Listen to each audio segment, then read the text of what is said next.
ஜெய் ஸ்ரீ மாத்ரே நமக. ஜெய் குருதத், ஜெய் குரு பரசுராம். நமஸ்காரம். நான் கரூர்லேருந்து வல்சலா பணிக்கர், பிரசன்ன ஜோதிடர். இன்னைக்கு நம்ம ஆடி மாத பலன்கள் சிம்ம ராசிக்கு எப்படி இருக்குன்னு பார்க்க போகிறோம். இந்த ஆடி மாதம் எப்போ பிறக்குது அப்படின்னா 17/7/2025 உத்திரட்டாதி நட்சத்திரத்தில் இந்த ஆடி மாதம் பிறக்குது.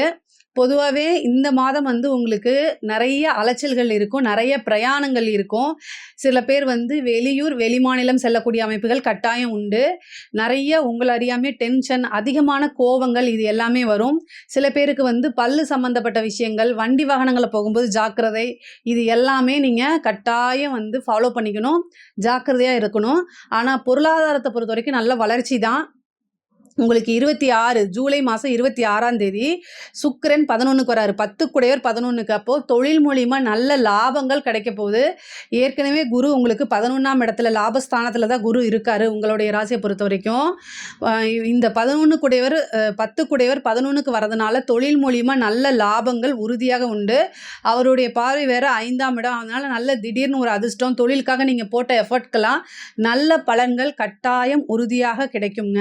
பொதுவாக உங்களுடைய ராசியில் கேது இருக்காரு, அஷ்டமத்து சனி வேற இருக்கு. இதனால என்னன்னா எப்பவும் போல வழக்கம் போல மன ரீதியான பிரச்சனைகள் சந்திச்சு தான் ஆகணும். குழப்பங்கள், இனம் புரியாத பயங்கள், பதட்டங்கள், இந்த மாதிரிலாம் இருக்கும். இதுக்கு என்ன பண்ணுறது தீர்வு அப்படின்னா, பதட்டம் வரும்போது பதட்டப்பட்டுக்கங்க. அப்புறம் கொஞ்ச நேரம் கழித்து ரிலாக்ஸ் ஆகிக்கங்க. ஒரு கண்ணாடி பார்த்து உங்களை நீங்கள் செல்ஃபாக மோட்டிவேட் பண்ணுங்கள். வேறு பரிகாரங்கள் இதை விட பெஸ்ட்டாக கண்டிப்பாக இருக்காது. உங்களுக்கு தானே ஃபஸ்ட்டு பிடிக்கணும். ஸோ நீங்கள் எடுக்கக்கூடிய விஷயங்கள் ஃபஸ்ட்டு ஃபெயிலியர் ஆகலாம், அடுத்ததும் ஃபெயிலியர் ஆகலாம், அதுக்கடுத்ததும் ஃபெயிலியர் ஆகலாம். ஆனால் கண்டிப்பாக சக்ஸஸ்ங்கிறது வந்து மிகப்பெரிய லெவலில் இமாலய வெற்றி அப்படிங்கிறது யாருக்கு பொருந்துதோ இல்லையோ உங்களுக்கு கட்டாயம் பொருந்தும். அதனால் வந்து மிகப்பெரிய லெவலில் உங்களுக்கு வெற்றி உறுதி. இந்த கேதுவும் சனியும் வந்து கொஞ்சம் அதிகப்படியான இறுக்கத்தை கொடுப்பாங்க, மன இறுக்கத்தை கொடுப்பாங்க. பொதுவாகவே சிம்மராசி வந்து எல்லாத்தையுமே கரெக்டான நேர்மையாக இருக்கக்கூடியவங்க, கரெக்டாக இருக்கக்கூடியவங்க, டைம் பர்ஃபெக்ஷன்லேருந்து எல்லாத்தையும் கரெக்டாக ஃபாலோ பண்ணுறனால பெரிய லெவலில் நீங்கள் பிரச்சனைகளை வந்து என்னென்னா சந்திக்க மாட்டீங்க. சந்திக்கக்கூடிய பிரச்சனைகளையும் சமாளிக்கக்கூடிய திறமை உங்ககிட்ட இருக்குது. அதை நீங்கள் நம்பணும். இந்த கேதுவுடைய மன இறுக்கத்திலிருந்து, இந்த கேதுனால் இருக்கக்கூடிய தடைகளில் இருந்து, மன இறுக்கங்கள், மன குழப்பங்கள்லேருந்துலாம் தப்பிக்கிறதுக்கு கணபதி வழிபாடு அதிகமாக பண்ணுங்கள். இந்த விநாயகர் ஆவணி மாதம் வரக்கூடிய விநாயகர் சதுர்த்தி இருக்குது. அந்த சதுர்த்தியில் நல்ல வழிபாடு பண்ணுங்கள். எவ்வளவுக்கு எவ்வளவு கணபதி வழிபாடு பண்ணுறீங்களோ அந்த அளவுக்கு வந்து நீங்கள் பிரச்சனையிலேருந்து தப்பிப்பீங்க. இல்லைன்னா தலைக்கு வர்றது தலைப்பாயோடு போகும் அப்படின்னு சொல்லுவாங்கள்ல, அந்த மாதிரி உங்களுக்கு நிகழ்வுகள் நடக்குங்க. அப்புறம் வந்து செவ்வாய் வந்து 29ஆம் தேதி வந்து பயிற்சி ஆயிடுறாரு. சிம்ம ராசிலேருந்து கன்னி ராசிக்கு போகிறாரு. இதில் வந்து செவ்வாயும் சனியும் பார்வையிடுது சமசப்தமமாக. பொதுவாகவே சனியும் செவ்வாயும் பார்வையிடும் போது கோச்சாரத்தில் நிறைய நன்மைகள் நடக்காது. உங்களுடைய ஜனனகால ஜாதகத்தில் சனி செவ்வாய் சேர்க்கை இருக்குது அப்படின்னா, இந்த சனியுடைய பார்வையில் செவ்வாய் சனி சமசப்தமான பார்வை இருக்கும் இருக்கக்கூடிய காலகட்டங்களில் ரொம்ப ரொம்ப கவனமாக இருக்கிறது நல்லதுங்க. ராகு வந்து உங்களுக்கு 7ஆம் இடத்துல இருக்காரு. உங்களுடைய பிஸ்னஸ் பார்ட்னர் கிட்ட அனுசரணையாக பேசுங்க. உங்களுடைய சூழ்நிலைகளை அறிஞ்சு ஆப்போசிட்டில் இருக்கவங்க கிட்ட நீங்கள் பேசும்போது பெரிய லெவலில் உங்களுக்கு லாஸ் அப்படிங்கிறது ஆகாது. எப்பவும் போல் நான் உண்மையை தான் பேசுவேன், கரெக்டாக இருக்குவேன் அப்படின்னு அனுசரிக்காமல் இருந்தீங்க அப்படின்னா அதனால் வந்து மற்றவங்களை காட்டிலும் உங்களுக்கு தான் அதிகமான இழப்புகள் ஏற்படும். அதனால் கொஞ்சம் அட்ஜஸ்ட் பண்ணி போய்க்கிறது தான் ரொம்ப ரொம்ப நல்லது. இந்த மாதம் வந்து உங்களுக்கு 2 குடையவரும் 11 குடையவரும் புதனாகி அவர் வந்து 12ஆம் இடத்துல இருக்கார். ராசி அதிபதி சூரியனும் 12ஆம் இடத்துல இருக்குது. கால் பாதங்களில் வந்து அடிபடுறதுக்கு உண்டான வாய்ப்பு இருக்குது. அதனால் அதில் கவனமாக இருங்க. நிறைய விரயங்கள் ஆகும். உங்களுக்கு வருமானம் எவ்வளோ வருதோ அதே அளவுக்கு விரயங்கள் இருக்குது. அதே மாதிரி சுப விரயமாக மாறுறதுக்கு உண்டான அமைப்புகள் இருக்குது. நிறைய சுப செலவுகள் வர்றதுக்கு உண்டான அமைப்புகளும் இருக்குங்க.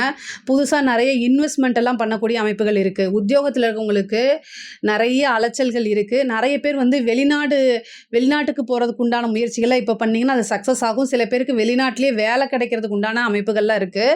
படிப்பு விஷயமாவோ, உத்தியோக விஷயமாவோ, தொழில் விஷயமாவோ வெளிநாடு பயணங்கள், வெளி மாநில பயணங்கள் உறுதியாக உண்டுங்க. ஆனால் இந்த பயணங்கள் எல்லாமே உங்களுக்கு பின்னால் ஆதாயமாக மாறுறதுக்கு உண்டான அமைப்புகள் தான் இருக்குது. அதனால நல்ல பெனிஃபிட் தான். அதே மாதிரி வந்து புதனும் சூரியனும் சேரனால உங்களுக்கு வந்து நிறைய விஷயங்களை சமாளிக்கக்கூடிய திறமைகள் ஆட்டோமேட்டிக்காகவே வளர்ந்துடும். இது வந்து என்னன்னா நிபுணத்துவ யோகம் இருக்கு. இந்த நிபுணத்துவ யோகம் வந்து அவரவர் துறை சார்ந்த வளர்ச்சி, அதாவது துறை சார்ந்த அறிவு, நிபுணத்துவ யோகம் அப்படின்னு சொல்லுவாங்க. புத ஆதித்ய யோகம்னு சொல்லுவாங்க. இது வந்து என்னன்னா ஆட்டோமேட்டிக்காவே உங்களுக்கு வந்துரும். அதனால என்னன்னா நீங்க வேலை பார்க்கக்கூடிய இடத்துல வந்து அப்படியே பளிச்சுன்னு பிரைட்டா தெரிவீங்க. ஐ மீன் என்ன உங்களுடைய வேலைகள் எல்லாம் பாராட்டப்படும், அங்கீகரிக்கப்படும். பொதுவாவே சிம்மராசிக்காரங்க வந்து பாராட்டு, அங்கீகாரம், நம்மளை வந்து புகழ்ந்து பேசணும், நம்மளை ரெகக்னைஸ் பண்ணணும், நம்ம வந்து ஃபர்ஸ்ட்டா வரணும் அப்படின்னு நினைக்கக்கூடியவங்க தான் நீங்க.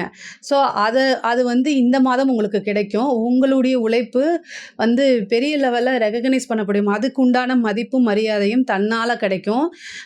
பொதுவாவே இந்த கேது இருக்கனால வேலை பார்க்குறவங்க, உங்களுடைய ஜென்மத்திலேயே வந்து கேது இருக்கு. சனியும் அஷ்டம சனியா இருக்கனால, வேலை பார்க்குறவங்க வந்து ரொம்ப ரொம்ப ஜாக்கிரதையாக இருங்க. என்னன்னா ஒருத்தரை பற்றி இன்னொருத்தர்கிட்ட சொல்லாதீங்க. ஆல்ரெடி டைம் சரியில்ல. அதனால நீங்க வந்து அதாவது உங்ககிட்ட மற்றவங்க யாராவது வந்து சொல்கிறாங்கன்னா கூட அதை கேட்காம எனக்கு பிஸியாக இருக்கேன், நான் அப்புறம் பார்க்குறேங்கிற மாதிரி அப்படியே நைஸாக கழண்டுட்டு வந்துடுறது தான் ரொம்ப ரொம்ப நல்லது. பிரச்சனைகளுக்கு நீங்க தேடி போக வேண்டாம். அவங்களா தானாவே வருவாங்க. அதனால நீங்க உஷாரா இருந்து எப்படியாவது தப்பிச்சு போயிறது தான் நல்லது. ஏன்னா இந்த ஒரு 1 1/2 வருஷத்துக்கு இதையே தான் நீங்க ஃபாலோ பண்ணணும். அப்படி இருந்துட்டீங்க அப்படின்னா, நீங்க தான் நம்பர் 1. உங்களுக்கு வாழ்க்கையில கஷ்டமே வராது. அந்த மாரி இருக்கும்.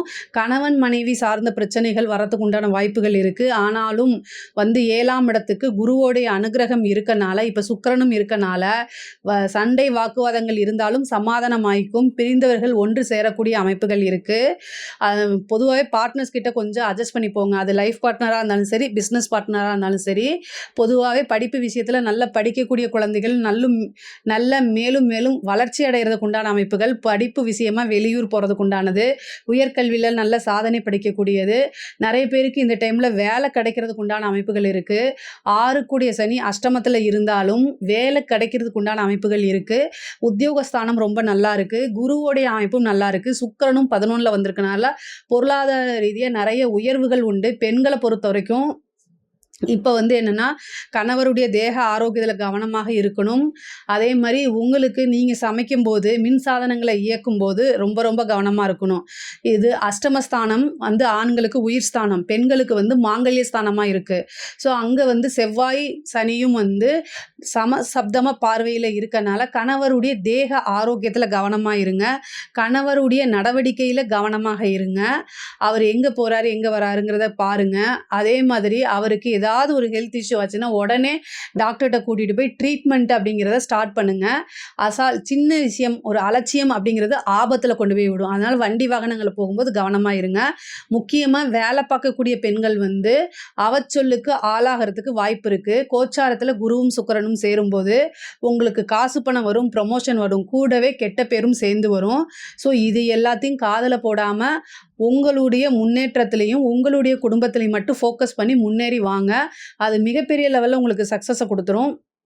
இந்த மாதம் வந்து பூரம், அதாவது ஆடி மாதம் வரக்கூடிய பூர நட்சத்திரம் வந்து ரொம்ப விசேஷமானது. ஆண்டாள் வழிபாடு பண்ணுங்க.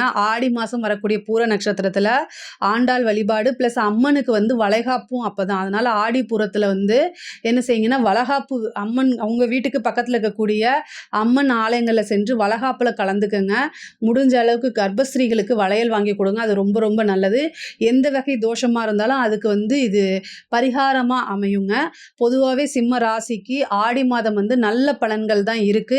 இதை பற்றி ஏதாவது சந்தேகங்கள் இருக்குது அப்படின்னா கமெண்ட்ஸில் கேளுங்க. கண்டிப்பாக நான் ஆன்சர் பண்ணுறேன். நம்மளுடைய சேனலை லைக் பண்ணுங்கள், ஷேர் பண்ணுங்கள், சப்ஸ்கிரைப் பண்ணுங்கள். நன்றி, வணக்கம்.